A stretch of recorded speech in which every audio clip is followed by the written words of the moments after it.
நோக்கமாயுள்ளார். உன் நினைவெல்லாம் அவர் அறிவார். உன் மீது நோக்கமாயுள்ளார். உன் நினைவெல்லாம் அவர் அறிவார். காக்கின்றவர், உருவாக்கின்றவர், தோளின் மேல் சுமக்கின்றவர். காக்கின்றவர், உருவாக்கின்றவர், தோளின் மேல் சுமக்கின்றவர்.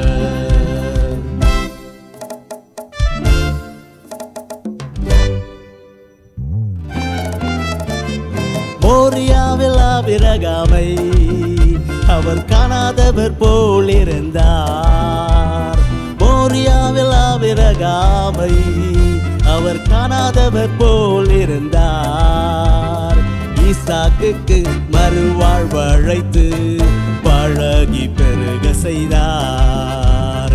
ஈசாக்குக்கு மறுவாழ்வு அழைத்து பழகி பெருக செய்தார். அப்புறம் போகிறவர் போல காணப்பட்டாலும் பேசு. அப்புறம் போகிறவர் போல காணப்பட்டாலும் பேசு. உன் மீது நோக்கமாயுள்ளார். நினைவெல்லாம் அவர் அறிவார். உன் மீது நோக்கமாயுள்ளார். நினைவெல்லாம் அவர் அறிவார். காக்கின்றவர், உருவாக்கின்றவர், தோளின் மேல் சுமக்கின்றவர்.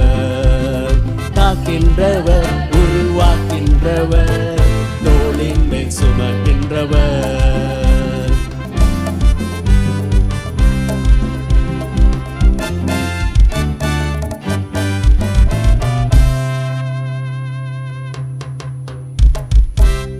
இன்னைக்கு என்னோட செய்தியின் தலைப்பு தேவனை தேடுபவர். நீங்க தேவனை தேடுபவரா? நீங்க ஒரு விஷயத்தை தேடுறீங்கன்னா அப்ப அது மதிப்பாக இருக்கும். அது தேவன் உணர்ந்ததால் தான் அதை நீங்க காண முயற்சிக்கிறீங்க. தேவனை தேடுபவர். சங்கீதம் 63:8, என் ஆத்துமா எப்போதும் உம்மை தீவிரமாக தொடர்ச்சியாக செயலில் ஈடுபடுகிறது. உமது வலது கரம் என்னை ஆதரிக்கிறது. என் முழு ஆவியும், இங்க சங்கீதக்காரர் எதையும் விட்டு வைக்கவில்லை. என் முழு ஆவியும், என் உடலும், என் ஆத்துமாவும், என் உணர்வும், என் பொருளாதார நிலையும் எல்லாமும், என் ஆத்துமா உம்மை இன்னும் பற்றி கொண்டு இருக்கிறது. உமது வலது கரம் என்னை தாங்குகிறது. தேவனை தேடுபவர். நான் இன்னும் சில நிமிடங்கள்ல பகிர போற விஷயம் மிக முக்கியமானதும் உங்க வாழ்க்கையை மாற்றக்கூடியதுமா இருக்கும். இந்த நேரத்தில் நீங்க எதை தேடி ஓடிக்கிட்டு இருக்கீங்கன்னு தெரியாது. நான் யாரையும் குறைச்சு பேசல. அவைகள் உங்களோட முன்னுரிமை பட்டியலில் முக்கிய இடத்துல இருக்கலாம். ஆனா உங்க கவனத்தை ஒரு நீண்ட கால விருப்பத்துக்கும் ஆசைக்கும் நான் திருப்ப விரும்புகிறேன். குறுகிய கால தற்காலிக விஷயங்கள்ல கவனம் செலுத்தாம நித்திய விஷயங்கள்ல கவனம் செலுத்துங்க. தேவன் இருந்தார், இருக்கார், இருப்பார். அவர் எங்கும் நிறைந்திருப்பவர். அவர் நித்தியமானவர். ஒரு தேவனின் பிள்ளையாக என் வாழ்க்கையில் அவரை அதிகமாக விரும்பி அவரை தேடி ஓடுவேன். இந்த அவசரத்தையும் தேவனுக்கான இந்த ஆசையையும் குறிப்பிடுற ஒரு வசனம் சங்கீதம் 42:1-2 உள்ளது. மானானது நீரோடைகளை விரும்பி நாடி கதறுவது போல தேவனே என் ஆத்துமா உம்மை மிகவும் வாஞ்சித்து கதறுகிறது. என் ஆத்துமா தேவன் மேல், என் ஜீவனுள்ள மிகவும் தேவன் மேலே தாகமாயிருக்கிறது. நான் எப்பொழுது தேவனுடைய திருப்பாடத்தையும் மகிமையையும் முழுமையாக காண்பேன். ஒவ்வொரு கிறிஸ்தவர்களும் இப்படிப்பட்ட மனநிலையோடு சர்ச்சுக்கு போவாங்கன்னா உங்ககிட்ட இருந்து என்ன வெளிப்படும் என்று கற்பனை பண்ண முடியுதா? உங்க வாழ்க்கையோட இயக்கும் ஆற்றல் தேவனா இருப்பாருன்னா நீங்க அவரை தீவிரமாக தேடி ஓடி அவர் பின்தொடர்ந்து தீவிரமா ஓடுவீங்கன்னா அப்ப நீங்க இன்னும் அவர் அதிகமா தெரிஞ்சுக்க முடியும்னா நிச்சயமாக நீங்க எவ்வளவு வல்லமையான நபர் இருக்கீங்க கற்பனை செய்ய முடியுதா?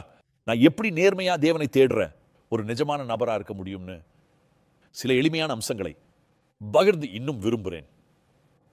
முதல் விஷயம், இடைவிடாமல் ஜெபம் பண்ணுங்கள்.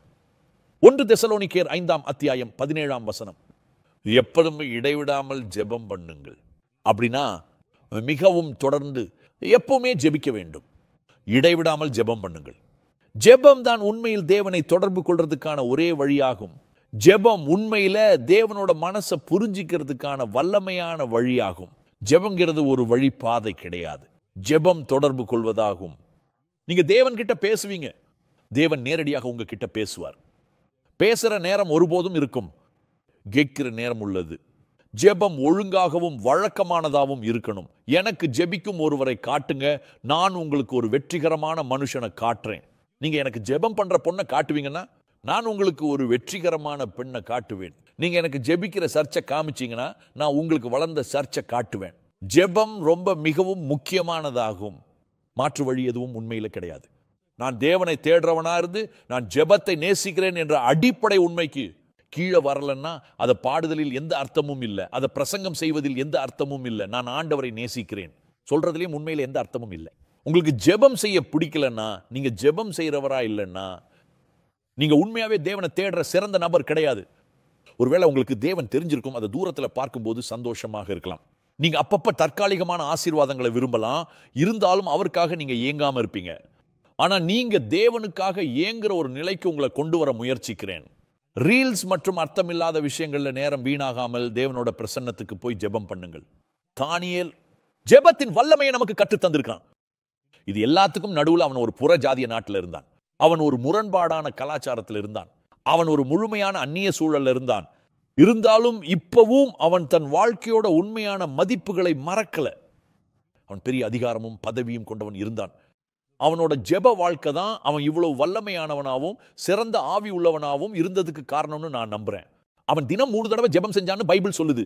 எதிரிகள் அவனை அழிக்க முயற்சி செஞ்சாங்க, அவனுக்கு சேதம் விளைவிக்க முயற்சி செஞ்சாங்க, ஆனா எதுவுமே நடக்கல. ஏன்? ஏன்னா அவன் ஜெபிக்கிறவன் தான். தானியேல் 6:10. தானியேலோவென்றால் அந்த பத்திரத்துக்கு கையெழுத்து வைக்கப்பட்டது என்று அறிந்த போதிலும் தன் வீட்டுக்குள்ளே போய் மற்றும் அவனது அறையின் ஜன்னல்கள் எருசலேமுக்கு நேராக திறந்திருந்தன. அங்கேதான் முன் செய்து வந்தபடியே தினம் 3 வேளையும் தன் தேவனுக்கு முன்பாக முழங்கார்படியிட்டு ஜெபம் பண்ணி ஸ்தோத்திரம் செலுத்தினான். தானியேல் ஜெபத்தில் உறுதியாக நிலைச்சிருந்தான். இடைவிடாமல் ஜெபியுங்கள். 2வது விஷயம், தேவனுடைய பிரசன்னத்தை உபயோகியுங்கள். சங்கீதம் 16:11. ஜீவ மார்க்கத்தை எனக்கு தெரியப்படுத்துவீர். உம்முடைய சமூகத்தில் பரிபூர்ணமான ஆனந்தமும் நிறைந்திருக்கும். உம்முடைய வலது பாரிசத்திலே நித்திய பேரின்பமும் உண்டு. தேவனுடைய பிரசன்னத்தை உபயோகியுங்கள். இந்த தேவனோட பிரசன்னத்தில் இருக்கிறதை விட நிச்சயமாக சிறந்த இடம் எதுவும் இல்லை. தேவனுடைய பிரசன்னத்தை உபயோகியுங்கள் என்றால் என்ன? தேவனை எப்பவுமே மிகவும் முக்கியமா நினைக்கிறதையும் அங்கீகரிக்கிறதையும் வலியுறுத்துறேன். தேவன் எப்பவுமே என் கூட இருக்காருங்க, எனக்கு தெரியும். நான் சொல்றது அதுதான். தேவனுடைய பிரசன்னத்தை அனுபவிப்பது தேவனை உங்களுடன் கொண்டு செல்வது போல். நம்ம பரிசுத்த ஆவியின் ஆலயம், நம்ம போற இடத்துல எல்லாம் தேவனோட பிரசன்னத்தை நம்ம பெருமையுடன் கொண்டு போறோம். அவரோட பிரசன்னம் நமக்குள்ள இருக்கணும்னா மகிழ்ச்சி இருக்கணும்னு பைபிள் சொல்லுது. என் சமூகத்தில் பரிபூரண ஆனந்தம் இருக்கிறது. என் பிரசன்னத்தில் கட்டுகள் எளிதில் உடையும், நுகம் முழுமையாக உடைக்கப்படும். அதனால்தான் நாம் தேவனுடைய பிரசன்னத்தை அங்கீகரிப்பது முக்கியம். நாம தெரிகிறோம், நான் தனியா இல்லை, தேவன் என் கூட இருக்கிறார். தேவனோட பிரசன்னத்தின் வல்லமை தாவீதுக்கு தெரிஞ்சிருந்துச்சு. அவன் எப்பவும் விழிப்பாக இருந்தான். அதனாலதான் தாவீது பெரிய பாவம் செஞ்சிருந்தாலும் கூட அவன் தேவனோட பிரசன்னத்துக்கு ஓடி மன்னிப்பு கேட்டான். தாவீது வாழ்வில் தேவனுடன் பிரசன்னத்தை உணர்ந்திருந்தான். சங்கீதம் 51:10 வரை 12 தாவீது, தேவனே சுத்த இருதயத்தை என்னிலே உருவாக்கி நிலைவரமான ஆவியை புதுப்பி உமது சமூகத்தை விட்டு என்னை தள்ளாமலும் உமது பரிசுத்த ஆவியை என்னிடத்திலிருந்து எடுத்துக்கொள்ளாமலும் இரும்னு சொல்றான். தேவனோட பிரசன்னத்தில் இருப்பதின் வல்லமையும் பரிசுத்த ஆவியின் மகிழ்ச்சியும் பாவம் தாவீதுக்கு பிரிக்க முடியாது என தெரிந்தது. உமது இரட்சணியத்தின் சந்தோஷத்தை மீண்டும் எனக்கு தந்து உற்சாகமான ஆவி என்னை தாங்கும்படி செய்யும். தேவனுடைய பிரசன்னத்தை பயன்படுத்துங்க. தேவனுடைய பிரசன்னத்தை அறிந்திருங்கள். அவரோட வார்த்தையை வாசிங்க. அவரோட வார்த்தையை தியானம் பண்ணுங்க. அவரது வார்த்தைக்கு கீழ் இருங்கள். வரிசையை மறந்துடாதீங்க. வார்த்தையை வாசிக்கிறீர்கள், நீங்க அவரோட வார்த்தையை தியானம் பண்றீங்க, அதை செயல்படுத்துறீங்க, நீங்க படிச்சதுக்கு கீழ்ப்படுறீங்க. தேவனை தேடுறங்க. தேவனை உணர்ந்தவங்களாக இருப்பார்கள். தேவனை தேடுறவரா இருக்கணும்னா தேவ உணர்வு உள்ளவங்களா இருங்க. தேவனுடைய பிள்ளையை, நீங்க எந்த நிலைமையில இருக்கீங்கன்னு எனக்கு தெரியாது. ஆனா நீங்க அதிகமா எதை பற்றிய உணர்வோடு இருக்கீங்க? உங்க நோய் பற்றிய உணர்வோடு இருக்கீங்களா? உங்களுக்கு முன்னாடி இருக்கிற தாமதம் பற்றிய உணர்வோடு இருக்கீங்களா? நீங்க எரிகோ கோட்டை மற்றும் தடைகளின் சுவர்கள் பற்றிய உணர்வோடு இருக்கீங்களா? நீங்க தேவ உணர்வு உள்ளவங்களா இருங்க. தேவன் உங்க பக்கம் இருக்கிறப்ப உங்களுக்கு எதிராக யார் வர முடியும்? உங்களுக்குள் இருப்பவர் உலகத்தில் இருப்பவனை விட பெரியவர். நான் தேவ உணர்வோடு இருப்பேன்னா இந்த உலகத்தில் எதுவுமே எனக்கு பெருசு கிடையாது. ஏன்னா தேவனால் அது வழியா உங்களை வழி நடத்த முடியும். 3வது விஷயம், ஒரு தேவனை தேடுபவரா உங்க நாளுக்கு நீங்க தயாராகி பிளான் பண்ணுங்க. ஆபகூக் 2:3. அப்பொழுது கர்த்தர் எனக்கு பிரதியுத்தரமாக சொன்னார், நீ தரிசனத்தை தெளிவாக எழுதி குறித்து வை, அதை எந்த ஒரு கடந்தோடுகிறவரும் தெளிவாக வாசிக்கக்கூடியபடி அமைக்கவும், பலகைகளின் மேல் தெளிவாகவும் தீர்க்கமாகவும் அதை எழுதி குறித்து வை. குறித்த காலத்திற்கு தரிசனம் வைக்கப்பட்டுள்ளது. அது பொய் சொல்லவோ ஏமாற்றவோ செய்யாது.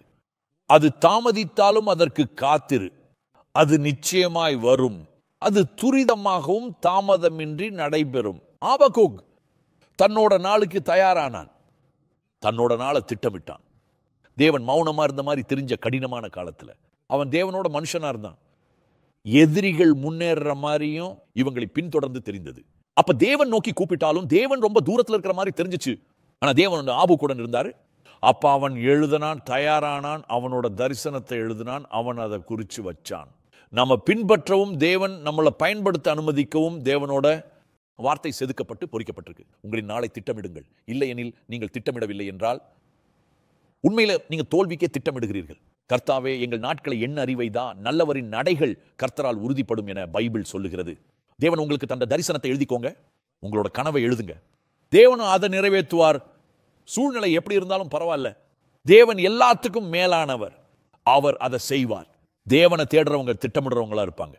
அவங்க திட்டமிடுவாங்க, அவங்க ஞானமான வாழ்க்கை வாழ்வாங்க. 4வது விஷயம், தேவனை தேடுறவங்க எப்பவும் தொடர்ந்து முயற்சி செஞ்சுக்கிட்டே இருப்பாங்க. கலாத்தியர் 6:9, நன்மை செய்கிறதிலும் நேர்மையாக நடப்பதிலும் நாம் தளர்ந்து போகாமல் சோர்ந்து போகாமல் இருப்போமாக, ஏற்ற காலத்திலும் நியமிக்கப்பட்ட காலத்திலும் நாம் அறுவடை செய்வோம். நம்முடைய தைரியத்தை தளர விடாமல் சோர்வடையாமல் இருந்தால் அறுப்போம். சோர்ந்து போகாதீங்க, தொடர்ந்து ஜெபம் பண்ணுங்க, தொடர்ந்து முயற்சி செய்யுங்க, நிலைத்திருங்க, கடுமையா கவனம் செலுத்துங்க. நெகேமியா எதிர்மறையான சூழல்களை நம்ம கட்டுறதுக்கு நமக்கு நல்லதெல்லாம் கத்துத்தர்றான். நீங்கள் அந்த புஸ்தகம் படிக்கணும். ஒவ்வொரு தலைவரும் நெகேமியா புஸ்தகம் படிக்கணும். ஒவ்வொரு பாஸ்டரும் அதை பலமுறை படிக்கணும். நெகேமியா தடைகளுக்கு நடுவுல கட்டும் பணியில எல்லாம் சிதைந்து விட்ட நேரத்தில் நடுவுல கட்டி எழுப்புறதுல பல அழகான பாடங்களை நமக்கு விளக்குறான். அவன் அவமதிக்கப்பட்டான், அவன் நிராகரிக்கப்பட்டான், அவன் அழிக்க பல சூழ்ச்சிகளும் சதிகளும் இருந்துச்சு. மனசோர்வும் சோர்வும் மன அழுத்தமும் கவலையும் இருந்துச்சு. பறிப்பு, மிரட்டல், அநியாயம், அத்துமீறல் போன்ற விஷயங்கள் இருந்துச்சு. சமரசம் இருந்துச்சு, தவறான அபிப்பிராயம் இருந்துச்சு, அவதூறு இருந்துச்சு, துரோகம், சதி, நம்பிக்கை துரோகம், துஷ்டத்தனம் இருந்துச்சு. ஆனா நெகேமியா சோர்ந்து போகவே இல்லை. அவன் கவனிச்சுதலுக்கு இடம் தரல. தேவனுடைய பிள்ளையை நான் ஒருத்தர்கிட்ட பேசுறேன்னு நம்புறேன். நீங்க உங்க வாழ்க்கையில ஒரு புதிய திருப்பு முனையின் விளிம்பில் இருக்கீங்க. தேவன் உங்களுக்காக ஒரு பெரிய அதிசயமான கதவை திறக்கிறார். அவர் மகிமையால் உங்களை சூழ்ந்து நீங்க கடக்க உதவி செய்யட்டும். 40 வருஷங்களா தேவனை வழிபடுறது மிக அற்புதமா இருந்துச்சு. சர்ச்சில் நான் அடிக்கடி பாடுறேன். நான் அவரை அதிகமாக தொழும்போது, நீங்கள் நெருங்கினால் அவர் இனிமையாக இருப்பார், ஒவ்வொரு நாளும் பரலோகம் போலவே இருக்கு, என் மகிழ்ச்சி எல்லாம் நிரம்பி வழியுது. ஆனால் எனக்கு இந்த 40 வருஷ வாழ்க்கையிலே விரக்தியான சூழ்நிலை வந்ததில்லை. எனக்கு கவலையான சூழ்நிலைகள் மட்டும் வந்தது கிடையாதுன்னு நான் உங்ககிட்ட சொன்னால் அது பொய்யாகும். பின்வாங்கக்கூடிய நேரங்களும் இருக்கத்தான் செஞ்சிச்சு. அப்படிப்பட்ட சூழ்நிலைகள் எனக்கு இல்லைன்னு சொன்னா நான் பொய் சொல்றதாய் அர்த்தம். கனவுக்கு பின்னால் ஓடாதீர்கள், அதுவே உங்கள் தவறான இடம். ஏன்னா அந்த கனவு ரொம்ப சோர்வாக்கக்கூடியதா, அந்த கனவு களைப்பாக்கக்கூடியதா, அந்த கனவு வெறுப்பை தரக்கூடியதா இருக்கலாம். நீங்கள் தேவனையும் அவரது ராஜ்யத்தையும் நீதியையும் தேடுங்கள், அப்பொழுது இவையெல்லாம் உங்களுக்கு சேர்க்கப்படும். தேவனை மனமு வந்து தேடுகிறவர்கள் நிலையாகவும் உறுதியாகவும் நிற்பார்கள். அதனால நீங்க நிலைச்சிருங்க. 5வது விஷயம், இதோடு நான் முடிக்கிறேன். தேவனை ஆர்வமுடன் தேடுகிறவர்கள் எந்த சூழ்நிலையிலும் அவர் மேல் நம்பிக்கை வைத்து துதிப்பவர்களாக இருப்பார்கள். 1 தெசலோனிக்கேயர் 5:18-19, எல்லாவற்றிலும் ஸ்தோத்திரம் செய்யுங்கள், இப்படி செய்வதே கிறிஸ்துவில் உங்களுக்கான தேவனுடைய சித்தம். இன்று அந்த விருப்பத்தை வெளிப்படுத்துபவரும் மத்தியஸ்தரும் அவரே. ஆவியை அவ்வித்து போடாதீர்கள். தேவனை மகிமைப்படுத்துங்க. தேவனை தேடுறவங்க மகிமைப்படுத்துறவங்களா இருப்பாங்க. தேவனை ஆராதனை செய்வதில் சந்தோஷப்படுவார்கள். அவங்களுக்கு ஆர்கெஸ்ட்ரா தேவையில்லை, இசைக்குழுவும் தேவையில்லை. தேவன் எப்படிப்பட்டவர் என்ற ஒரு காரணம் மட்டும் அவங்களுக்கு போதும். பவுல் ஜெயிலில் அடைக்கப்பட்டிருந்தான். அது இன்று உள்ள நவீன ஜெயில்கள் மாதிரி இல்லாதது. துர்நாற்றம், இருண்டு, மின்சாரம், தண்ணீர் இல்லாமலும் வசதி இல்லாது இருக்கும். பெரும்பாலும் அது நிலத்தில் தோண்டப்பட்ட குழிகள் தான். இருள். அவன் என்ன செஞ்சான்? கர்த்தாவே, எனக்கு ஏன் இது நடந்துச்சு? நான் இதை எதிர்பார்க்கல கர்த்தாவே. நான் ஜெபம் செஞ்சேன், நான் பிரசங்கம் செஞ்சேன், உங்களுக்காக நிறைய அடிபட்டேன், இப்ப ஏன் என்னை இங்க விட்டுட்டீங்கன்னு பவுலும் சீலாவும் அங்கே இருந்து புலம்பிக்கிட்டு இருக்கல. புலம்பல அவங்க தேவனை துதிச்சாங்க. அப்படி துதிக்கிற நேரத்தில் என்ன நடந்துச்சு? தேவன் ஒரு தேவ தூதன் அனுப்பினார். அவங்க விடுதலையாக்கப்பட்டாங்க. தேவன் உங்களை ஆசீர்வதிப்பாராக. பிதாவே, தேவனை தேடுறவங்க கிட்ட நான் பேசுறதுனால நான் உங்களுக்கு எப்போதும் நன்றி செலுத்துறேன், உங்களை துதிக்கிறேன். அவங்க தேவனுக்காகவும் தங்களோட வாழ்க்கையில் இருக்கிற அவரோட நோக்கத்துக்காகவும் ஓட முதல்ல அவங்க தேவனை தேடட்டும். இயேசுவின் புனித நாமத்தில் ஆமேன். மோரியாவில் ஆபிரகாமை அவர் காணாதவர் போல் இருந்தார். மோரியாவில் ஆபிரகாமை அவர் காணாதவர் போல் இருந்தார். ஈசாக்குக்கு மறுவாழ்வழைத்து பழகி பெருக செய்தார். ஈசாக்குக்கு மறுவாழ்வழைத்து பழகி பெருக செய்தார்.